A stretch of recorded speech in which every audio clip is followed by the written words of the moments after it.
Em Atos, capítulo 9, o versículo 31. Assim, pois, as igrejas em toda a Judéia e Galiléia e Samaria tinham paz e eram edificadas e se multiplicavam, andando no temor do Senhor e consolação do Espírito Santo. Amém? Que Deus abençoe esta bendita leitura, esta bendita palavra em nossos corações. Tesouros na igreja do primeiro século é o tema para a nossa meditação. Há um comentarista bíblico que diz que neste versículo há alguns tesouros, Alguns tesouros contidos aqui e na igreja do primeiro século. A igreja do primeiro século, nós sabemos que ela foi uma igreja maltratada, ela foi uma igreja perseguida.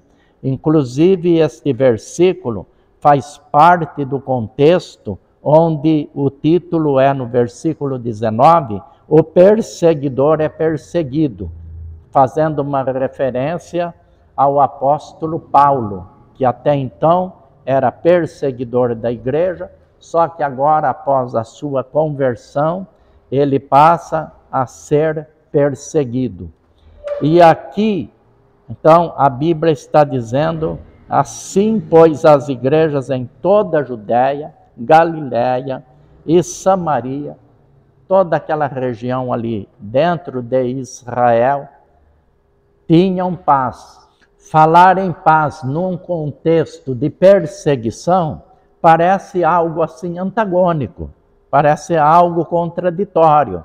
Falar em paz num contexto de angústia, de sofrimento, de perseguição, onde em todo tempo a fé daqueles irmãos estava sendo provada, estava sendo testada. Então, a Bíblia está dizendo que eles tinham paz. Mas que paz? Aí é a pergunta. Aí então vem o comentarista bíblico dizendo que é um tesouro que a igreja possui. Pastor Messias Anacleto é um teólogo presbiteriano, escritor de alguns livros, e ele faz esta observação. É um tesouro que a igreja possui, a paz do bom relacionamento com Deus, a paz interior, a paz da justificação na pessoa de nosso Senhor Jesus Cristo, a paz que o mundo não entende, é a paz que está lá em Filipenses 4, versículo 7, onde a Bíblia diz: e a paz de Deus, que excede todo entendimento, ela guardará os vossos corações em Cristo Jesus. É essa paz que as pessoas olham e observam a sua vida, às vezes você vivendo um momento de dificuldades, de adversidades, às vezes até de luto, mas você consegue superar, você consegue não sorrir, não zombar da situação, da circunstância, mas você consegue transmitir segurança, você consegue transmitir paz interior. E as pessoas questionam, as pessoas querem saber que Deus é esse, que consegue te dar paz num momento tão difícil da sua existência. A igreja tinha paz, as igrejas daquela região, Judéia, Galiléia, Samaria, elas tinham paz. E a paz, então, é uma virtude que vem do coração de Deus para o nosso coração. Lá em João 14, 27, o Senhor Jesus Cristo disse: deixo-vos a paz, A minha paz vos dou, não vou lá dou como o mundo a dá. Não se turbe o vosso coração, nem se atemorizem. Então é essa paz que a igreja deve cultivar. É essa paz que a igreja deve buscar. É essa paz que a igreja deve esforçar-se para preservar, para tê-la constantemente, porque esta é a paz que agrada a Deus. E a Bíblia diz, né, que nós devemos ser promotores da paz. Promotores da paz. Quão formosos são os pés daqueles que anunciam coisas boas. Coisas boas. Então nós devemos ser promotores da paz. Mas um tesouro que está aqui no texto, as igrejas tinham paz e eram edificadas. Edificadas. Quando nós pensamos em edificação, nós pensamos em algo que cresce com segurança, que se desenvolve com segurança, com firmeza, com convicção, com perenidade. Por quê? Com firmeza, com certeza. A igreja está sendo edificada. A igreja edificada, mas ela tem que ter base bíblica, ela tem que ter base cristã. Ajuntamentos, multidões, não significa firmeza doutrinária. Nós às vezes vemos na história do cristianismo denominações que surgiram e ainda hoje surgem. Hoje, ainda mais que nunca, nós temos visto esta verdade. Grupos que começam se reunindo, grupos pequenos, em espaço de pouco tempo, alguns anos, tem uma multidão, já com milhares de pessoas, levantando grandes templos, mas do mesmo jeito que surgiram, ou que surgiu, também brevemente desaparecem. Por quê? Porque não tem fundamentação. E a palavra de Deus nos orienta que devemos estar firmados, edificados, como disse Paulo, sobre o fundamento dos apóstolos.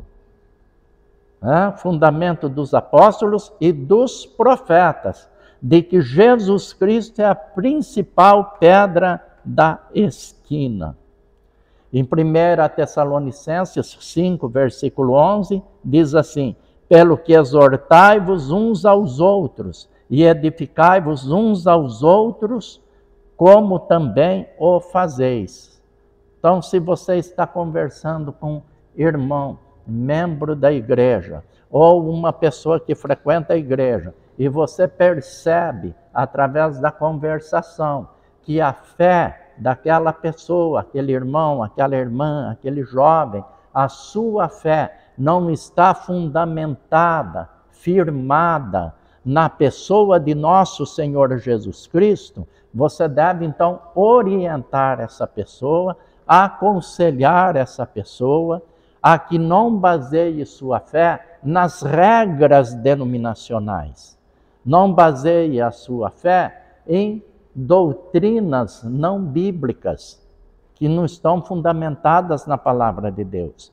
Mas baseie a sua fé, firme a sua fé na pessoa de nosso Senhor Jesus Cristo. Porque a nossa salvação, a salvação eterna das nossas almas, ela não pode estar firmada, fundamentada em criações puramente humanas, regras, ideologias humanas, pensamentos de pessoas, de homens, de líderes religiosos. Mas a nossa salvação tem que estar fundamentada na palavra de Deus, especialmente naquilo que Jesus Cristo disse. Se nós perguntarmos em algumas denominações por que as pessoas vão para o céu, porque elas se sentem salvas, E as respostas serão assim, respostas não fundamentadas na Bíblia, mas no conceito humano do que as pessoas fazem, do que aquilo que Jesus Cristo fez e do que aquilo que Ele falou. Então é importante nós termos em mente aquilo que Jesus falou. E eu gosto sempre de destacar João 6,47, especialmente, onde Jesus Cristo disse: aquele que crê em mim tem a vida eterna. Aquilo que João Batista disse quando falou de Jesus Cristo, ele disse: aquele que tem o Filho de Deus tem a vida eterna. Aquele que não tem o Filho não tem a vida eterna. João 3,36. Então, nossa fé há de estar firmada na pessoa bendita de Jesus Cristo. Eu sempre digo que o melhor de sermos batistas, o melhor de pertencer à denominação batista, é antes você pertencer ao Senhor Jesus Cristo. O melhor é você ser de Jesus. Então, eu primeiro sou crente no Senhor Jesus Cristo. Deposito a minha fé na sua palavra, a minha confiança na pessoa de Jesus. E depois, então, eu escolhi pertencer à Igreja Batista, porque eu entendi que a Igreja Batista, a sua doutrina da salvação, está fundamentada em um Novo Testamento, especialmente naquilo que Jesus nos ensinou. E aí, então, a igreja, ela era edificada. Porque quem edifica a igreja? A igreja é de quem? É Ele que disse: edificarei a minha igreja. Então, a igreja é do Senhor Jesus. A igreja não é do pastor fulano, nem do bispo fulano de tal, nem do outro líder religioso, um ancião, ou presbítero, mas a igreja, ela está sendo edificada pelo Senhor Jesus Cristo. E no tempo certo, Ele virá buscar a sua igreja. Então, a igreja é edificada. E Jesus é, por excelência, o fundamento, a rocha, a pedra fundamental. Mas a igreja também, as igrejas da Judéia, Galiléia e Samaria, elas se multiplicavam, andando no temor do Senhor. Olha aí que maravilha. Então, se a igreja, ela tiver paz, ela ser uma promotora da paz, e ela estiver também firmada, edificada sobre Jesus Cristo, ela vai se multiplicar. Ela vai se multiplicar. Hoje, com tristeza, nós vemos com tristeza que as igrejas, muitas denominações, elas não se multiplicam. Elas não se multiplicam. Elas se dividem. Elas se dividem por rivalidades, brigas, E geralmente quando eu ouço igreja fulano de tal da paz, já viram esses nomes de igreja? Comunidade da paz. Sabe por que recebe esse nome? Porque geralmente saíram de um momento de discórdia, saíram de um momento de divisão, saíram de um fato desagradável que promoveu a saída daquele grupo, e depois eles então querem ser superiores aos outros que ficaram, e eles vão para lá e escrevem então na frente: igreja fulana de tal da paz, da paz. Mas será que existe a paz verdadeira? Será que existe? É o que nós perguntamos, né? Porque a paz, aquela paz que deve estar no nosso coração, permear o nosso coração, é a paz de nosso Senhor Jesus Cristo. E quando nós temos a paz de Jesus Cristo, nós somos o quê? Promotores da paz. Mesmo em circunstâncias desagradáveis, mais o Senhor, Ele conserva em nós e preserva em nós a sua bendita paz. É fácil? Não é. Porque conviver com as demais pessoas numa igreja, numa organização divina e humana, onde as pessoas têm o direito de manifestar também suas opiniões e preservarmos a paz, é coisa difícil. Mas por amor ao Senhor da igreja, Jesus Cristo, nós devemos preservar a paz e edificar a igreja, e a igreja ela se multiplica, havendo então paz, edificação doutrinária, temor ao Senhor, a igreja se multiplica. A igreja ela é dinâmica, ela não é uma organização morta. Eu tive um pastor que dizia que a água parada, ela não tem vida. Água parada pode ser num pântano, mesmo ali, aquele lago parado vai juntar o quê? Lodo e micróbios. É isso que geralmente acontece com água parada. Agora, a água corrente, que está sempre em movimento, ela está sempre limpa, ela está sempre saudável, ela está sempre pronta para saciar a sede de alguém que dela se aproxima. Por quê? Porque ela está em movimento. Ela tem uma fonte que jorra, que renova. E a igreja, então, ela deve ter em mente que ela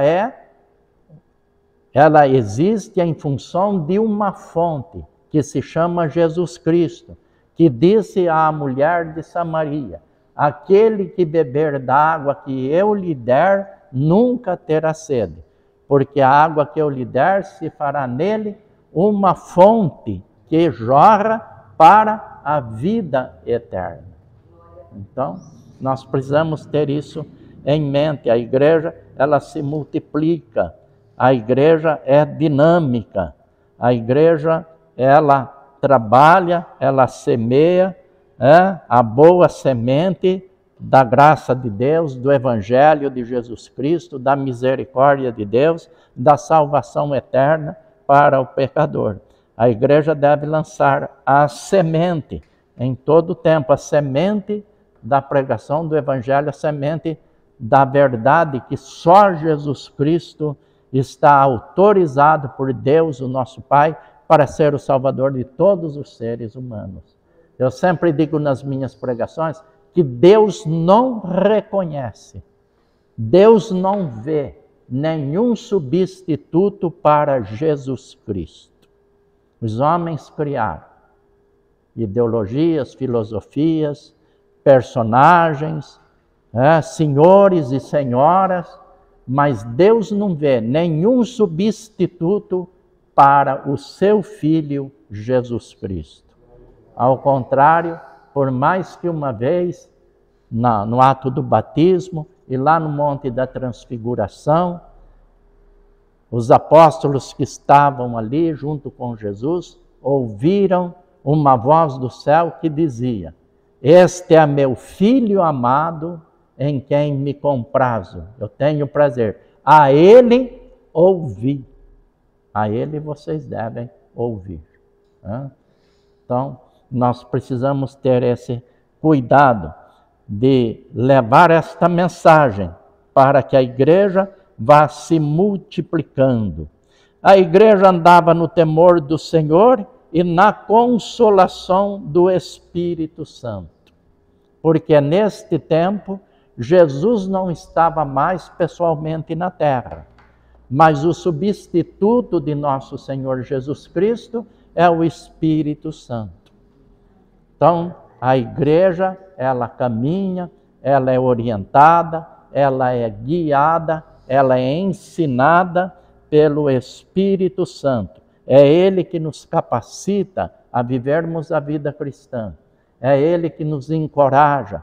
É Ele que traz para a nossa mente a bendita palavra de Deus. É Ele que nos faz lembrar de tudo aquilo que Jesus Cristo ensinou.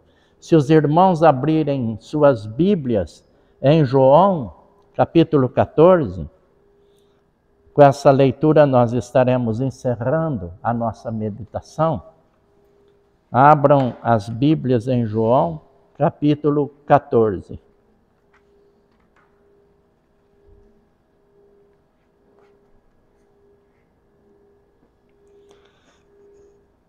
E no versículo 16, Jesus disse assim: E eu rogarei ao Pai, e Ele vos dará outro Consolador, para que fique convosco para sempre, o Espírito de verdade que o mundo não pode receber, porque não o vê nem o conhece, mas vós o conheceis, porque habita convosco e estará em vós.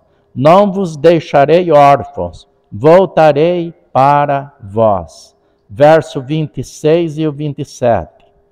Mas aquele Consolador, o Espírito Santo, que o Pai enviará em meu nome, esse vos ensinará todas as coisas e vos fará lembrar de tudo quanto vos tenho dito.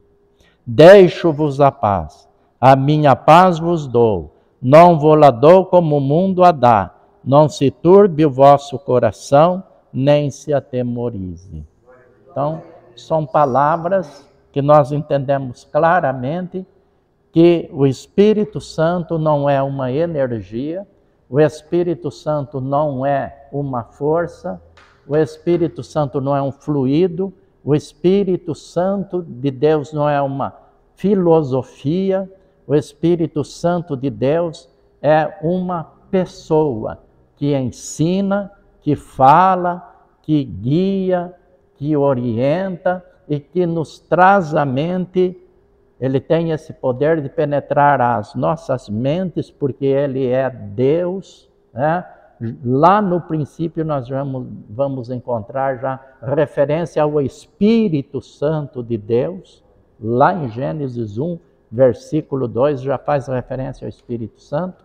E é Ele, então, que é, por excelência, o Consolador. Ele é uma pessoa. Ele possui todas as qualidades de uma pessoa. Por isso, ele é espírito pessoal. Que Deus possa ter nos ensinado. Amém. E que nós possamos ter aprendido um pouquinho mais. Amém? Amém. Vamos orar a Deus, encerrando este momento. Deus, nosso Pai, mais uma vez, Senhor, nós te agradecemos pela Tua palavra lida e que ela possa ter encontrado guarida em nossos corações. Amém. Que ela possa promover, ó Deus, a edificação e a salvação das pessoas que estão nos ouvindo. Ó Deus bendito, o Senhor mesmo é, por excelência, o edificador da igreja, o dono da igreja. E o Senhor é aquele que preserva a tua igreja. O Senhor que orienta, o Senhor que ensina, através da pessoa do teu Espírito Santo. O Senhor que protege, é o Senhor que, através do Espírito Santo atuando em nossas vidas, leva outras pessoas a crerem no teu Filho Jesus Cristo. E nesta noite, ó Deus, neste momento, nós te pedimos, Senhor, que esta tua palavra possa falar aos corações, levando a salvação, o perdão dos pecados, levando libertação, levando cura, sarando, ó Deus, espiritualmente, fisicamente, e assim a tua igreja continua, ó Deus, promovendo o teu reino na face da terra. Nós oramos no nome de Jesus. Amém, meu Deus. Amém.